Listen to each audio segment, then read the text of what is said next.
Good morning बच्चों। कल है एग्जाम, बुरा है हाल, होता नहीं कुछ याद, कैसे होंगे पास?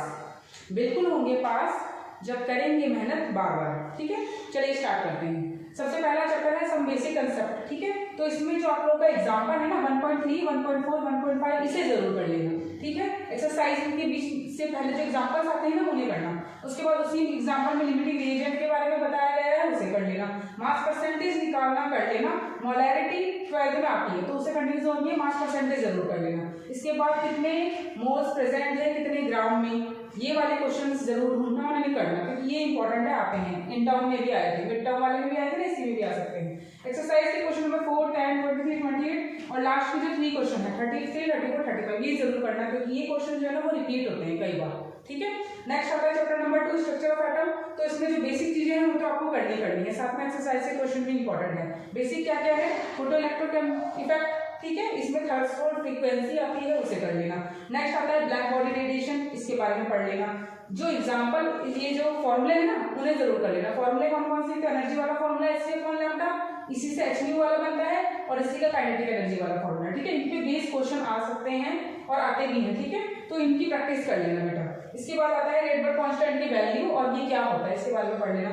नेक्स्ट आता है spectrochemical line of hydrogen atom. इसमें क्या होता था, जो वो फॉर्मूला था ना 1/n² - 1/n² तो उसको जरूर कर लेना। और उसमें एक इंपॉर्टेंट बात है कि इनिशियल पहले आता है फाइनल बाद में आता है, तो फाइनल में से इनिशियल की तरफ आ रहे होते हैं। ठीक है, उस चीज को ध्यान रखना कि n1 की वैल्यू क्या होती है और n2 फाइनल की वैल्यू क्या होती है। फाइनल की वैल्यू जो होती है वो कम होती है और i की वैल्यू जो होती है वो ज्यादा होती है क्योंकि इनिशियल जो होता है ना इलेक्ट्रॉन्स बाहर की लेयर में होता है और वो बाद में अंदर की तरफ आता है। तो इनिशियल तो 5 हो सकता है, 4 हो सकता है, 3 हो सकता है। जो फाइनल होगा वो 1 होगा, 2 होगा, 3 होगा, इस तरीके से। ठीक है, जो 5 सीरीज थी ना बेलमर सीरीज, लाइमर सीरीज, वो सारा करना है आप लोगों को। सीरीज रहेगी उसमें इलेक्ट्रॉन्स का ड्यूल नेचर वाला कर लेना कि वेव की तरह भी काम करता है और पार्टिकल की तरह भी करता है।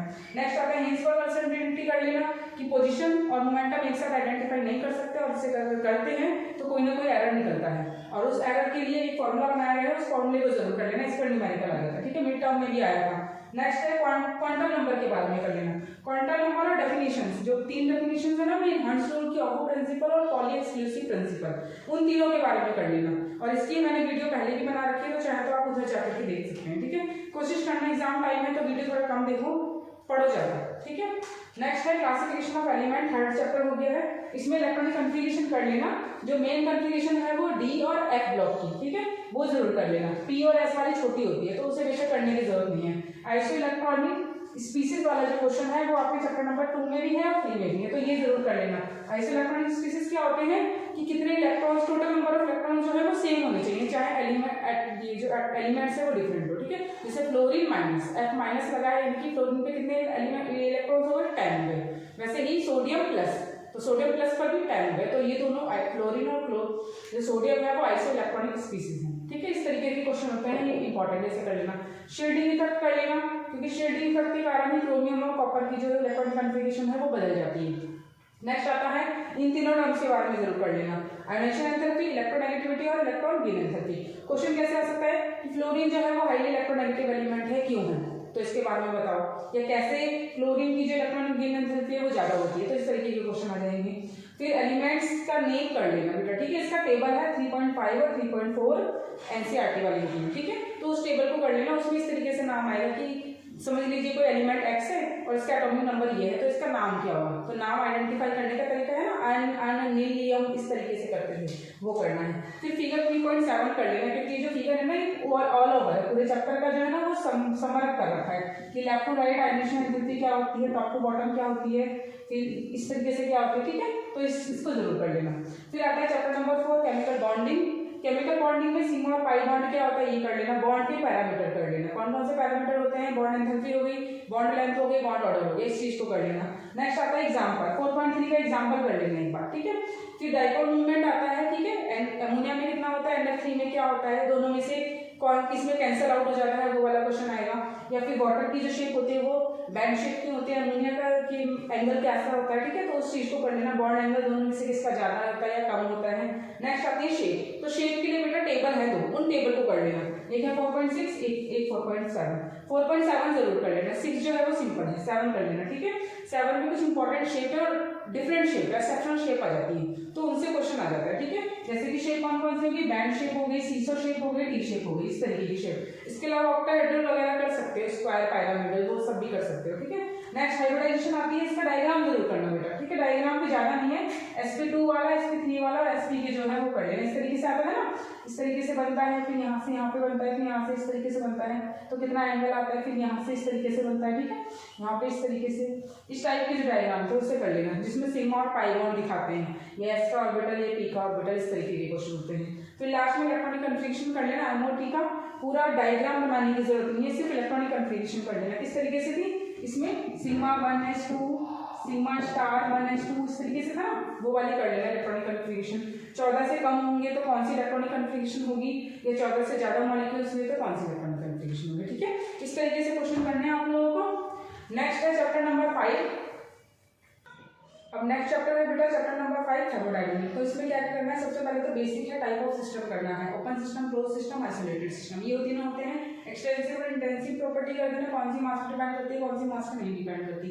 नेक्स्ट है डेल्टा U, G, S और H, इन चारों के बारे में पता होना चाहिए, ठीक है। क्या होती है, नेगेटिव कब होता है, पॉजिटिव कब होता है, स्पॉन्टेनियसली इसकी क्या होती है, ठीक है, ये सब पता कर लेना। इरिवर्सिबल और इरिवर्सिबल प्रोसेस के बारे में कर लेना, डिफरेंस में आ जाता है, ठीक है। इसके बाद मीनिंग कर लेना कुछ चीजों को, delta V, delta sublimation, fusion और एटोमाइजेशन, ठीक है। इस तरीके से पहले स्टैंडर्ड सब्लिमेशन की हो गई, फिर स्टैंडर्ड वेपोराइजेशन हो गया, इस तरीके से ही कर लेना। एक्सरसाइज से क्वेश्चन कर लेना, इसके लिए मैं थोड़ा सा फोर्स करना चाहूँगी, एक्सरसाइज से क्वेश्चन और MCQ दो, क्योंकि एक्सरसाइज में ना MCQ न्यूमेरिकल दोनों ही चीजें हैं, तो थर्मोडायनामिक्स की न्यूमेरिकल और MCQ कवर अप हो जाएंगे, इसलिए इसका कोशिश करना, एक्सरसाइज से क्वेश्चन कर लो, जिन्होंने करा है वेरी गुड, अदरवाइज बाकी बच्चे ट्राई कर लेना, ठीक है। नेक्स्ट आता है इक्विलिब्रियम चैप्टर। तो इक्विलिब्रियम चैप्टर में तुम लोगों को सबसे पहले लीच-एटलियर प्रिंसिपल करना है, ठीक है। कौन से वॉल्यूम के बढ़ाने से क्या होता है, कैटलिस्ट का क्या इफेक्ट पड़ता है, प्रेशर का क्या करता है, टेम्परेचर क्या इफेक्ट करता है, ये सब पढ़ना है। नेक्स्ट हो गया एसिड बेस का, ठीक है, एसिड बेस और सॉल्ट। एसिड किस तरीके, 3 तरीके के एसिड पढ़े थे ना हमने, लुईस हो गया, ब्रॉन्स्टेड हो गया, आर्सेनियस हो गया, ठीक है। इस तरीके से ये तीनों करने हैं। नेक्स्ट आता है डेफिनेशन बफर की कर लेना, कॉमन आयन इफेक्ट की, KA, ठीक है, KCA हो गया, डिसोसिएशन कांस्टेंट हो गया, आयोनाइजेशन कांस्टेंट भी हो सकते हैं, B हो गया बेस आयोनाइजेशन कांस्टेंट, C हो गया आपका इक्विलिब्रियम कांस्टेंट, P हो गया at the time of pressure equilibrium constant. इस तरीके से Cp और Cv में डिफरेंस कर लेना।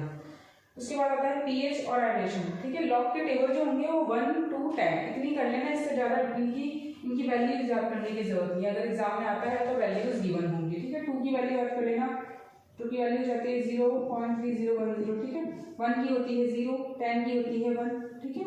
नेक्स्ट आता है चैप्टर नंबर 7 रिडॉक्स, ठीक है। तो रिडॉक्स में बैलेंसिंग कर लेना, 2 तरीके की बैलेंसिंग हमने पढ़ी है, हाफ ये मेथड रिडक्शन हो जाता है या फिर ऑक्सीडेशन नंबर रिडक्शन हो जाता है, ठीक है। इस तरीके से कर लेना। नेक्स्ट ऑक्सीडेशन नंबर निकालना कर लेना, ये इजी है, स्कोरिंग है, 1 मार्क्स में आएगा, ठीक है। फिर टाइप्स कर लेना, ठीक है। ऑप्शन भी आ सकता है दोनों के बीच में कि या तो बैलेंस करो या टाइप्स बताओ, रिडॉक्स कौन सा वाला हो रहा है, लेकिन कोशिश करना थोड़ा बहुत आइडिया लग जाए। E0 से अगर छोड़ना चाहते हो तो ये वाला टॉपिक छोड़ देना, क्योंकि इसके बारे में पूरा 3rd चैप्टर है क्लास 12 केमिस्ट्री का, ठीक है। तो हो सकता है इसमें ना आएगी, ठीक है। बाकी ये दोनों चीजें जरूर करके जाना। नेक्स्ट आता है जिसका तुम लोग इंतजार कर रहे थे, GOC, ठीक है, जनरल ऑर्गेनिक केमिस्ट्री। तो इसको एक बार देख लेते हैं हमें क्या क्या चीजें करनी है इसमें। सबसे पहला आता है प्राइमरी, सेकेंडरी, टर्शियरी स्ट्रक्चर करना है, ठीक है। इसकी एक शॉर्ट ट्रिक मैंने बताई थी कि प्राइमरी वाले बहुत सारे कार्बन के कंपाउंड होंगे जिसमें H2 होंगे, ठीक है। जिसमें 2 हाइड्रोजन होंगे वो कौन सा होगा, प्राइमरी। जिसमें 1 हाइड्रोजन होगा वो सेकेंडरी, और जिसमें 1 भी हाइड्रोजन नहीं होगा वो टर्शियरी, ठीक है। इस तरीके से थोड़ी सी शॉर्ट ट्रिक है, 100% काम नहीं करती लेकिन ये 80% काम करती है, तो चाहे तो आप लोग कर सकते हैं, ठीक है। नेक्स्ट आता है आयोपेस नेमिंग, ज्यादा टफ नहीं आएगी, आयोपेस नेम सिंपल आएगा। सिर्फ केमिस्ट्री के अगर एक्सरसाइज से क्वेश्चन भी नहीं करते तो आप लोग सिर्फ बुक में जितने एग्जांपल दिए हैं उनको कर लो, आपका ये जो आयोपेस नेमिंग है ये हो जाएगी। नेक्स्ट आता है स्टेबिलिटी ऑफ कार्बोकैटायन, अनायन और फ्री रेडिकल, ये थोड़ी सी इंपॉर्टेंट है, इसे कर लेना। जैसे कार्बोकैटायन की स्टेबिलिटी क्या होती है, टर्शियरी, फिर सेकेंडरी, फिर प्राइमरी। इसकी 1 to 3 ही होती है, इसकी भी 1 to 3 ही होती है, ठीक है। इस तरीके से क्वेश्चन आएंगे, इनकी स्टेबिलिटी चेक कर लेना। डेफिनेशंस कर लेना, inductive effect, hyper conjugation, electromagnetic effect क्या होता है, ठीक है। रेजोनेंस इफेक्ट की डेफिनेशन बेशक मत करना क्योंकि इसके ऊपर क्वेश्चन ही आ जाते हैं, ठीक ठीक है। फिर असेंडिंग और डिसेंडिंग ऑर्डर में आ जाता है कि कोई कार्बोकैटायन दे रखा है और पूछेंगे कि इसको इंक्रीजिंग ऑर्डर में करो या फिर डिक्रीजिंग ऑर्डर में करो, तो उस चीज़ को एक बार देख लेना। फिर आता है रेजोनेंस इफेक्ट, जैसे कि मैंने बताया था ऑर्थो मेटा पैरा, इस चीज़ को एक बार देख लेना, ठीक है। नेक्स्ट आ जाता है इसकी स्टेबिलिटी आ जाती है। फिर आ जाता है method of purification of organic compound, जो बहुत ही इंपॉर्टेंट है, पिछले 2 साल से रिलेटेड था ये टॉपिक, इसलिए कुछ आए ना आए ये जरूर आएगा, ठीक है। और टफ नहीं है, 9th क्लास में आप लोगों ने पढ़ा है। Chromatography, sublimation, distillation, steam distillation, ये सब चीज़ें हैं। इसके बाद थोड़ा सा एडवांस में आ गया है, लेकिन ज़्यादा नहीं है। इस वीडियो के एंड में मैं पिक्चर्स शेयर करूँगी, उसको पढ़ लेना, तो आप लोग सवाल ये जो इनके जो क्वेश्चन आएंगे उनको सॉल्व कर पाओगे एग्जाम में, ठीक है। नेक्स्ट आता है आपका हाइड्रोकार्बन। हाइड्रोकार्बन में कन्फर्मेशन कर लेना। इसमें एक और चीज़ थी बेटा, स्ट्रक्चर आइसोमर, ठीक है। जैसे पोजीशन आइसोमर हो गया, फंक्शनल आइसोमर हो गया, ठीक है। उन चीज़ों के बारे में पढ़ लेना। और इसी का सेकंड पार्ट आ जाता है स्टीरियो आइसोमर, जिसके अंदर ये आ जाते हैं। तो इक्लिप्स और स्टैगर्ड स्टेज वाला कर लेना इसमें, ठीक है। 2 टाइप्स के होते हैं ना, वो कर लेना। डेफिनेशंस कर लेना, ठीक है। पायरोलाइसिस हो गया, हेलोजिनेशन हो गया। हेलोजिनेशन का हेलोजन का लगना, ठीक है। पायरोलाइसिस होता है एक बड़ी हायर अल्कीन से स्मॉल में डिवाइड हो जाना, ठीक है। अल्काइन से अल्कीन में कन्वर्ट हो जाना। डी कार्बोक्सिलेशन होता है, डी मतलब हटना, कार्बोक्सिलेशन कार्बन डाइऑक्साइड का हटना, ठीक है। तो CO2 का हटना, रिमूव होना। डी हाइड्रो हेलोजिनेशन, डी मतलब हटना, हाइड्रो मतलब हाइड्रोजन का हटना, हेलोजन मतलब हेलोजन का हटना, ठीक है। तो D hydro halogenation, hydrogen halogen का हटना। नेक्स्ट ओजोनोलाइसिस होता है, इसमें O3 की एडिशन होती है। हक्कल रूल होता है 4pi+2, जिसके कारण हमें पता चलता है कि कौन सा कंपाउंड एरोमेटिक है या नहीं है। तो ये थोड़ा सा इंपॉर्टेंट है। और बेंजीन इसको फॉलो करता है, जो बेंजीन होता है वो फॉलो करता है, ठीक है।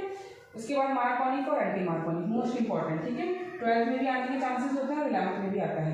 मार्कोनिक एंटी मार्कोनिक होता क्या है, तो बेटा इस तरीके से याद कर लेना इसे, ठीक है।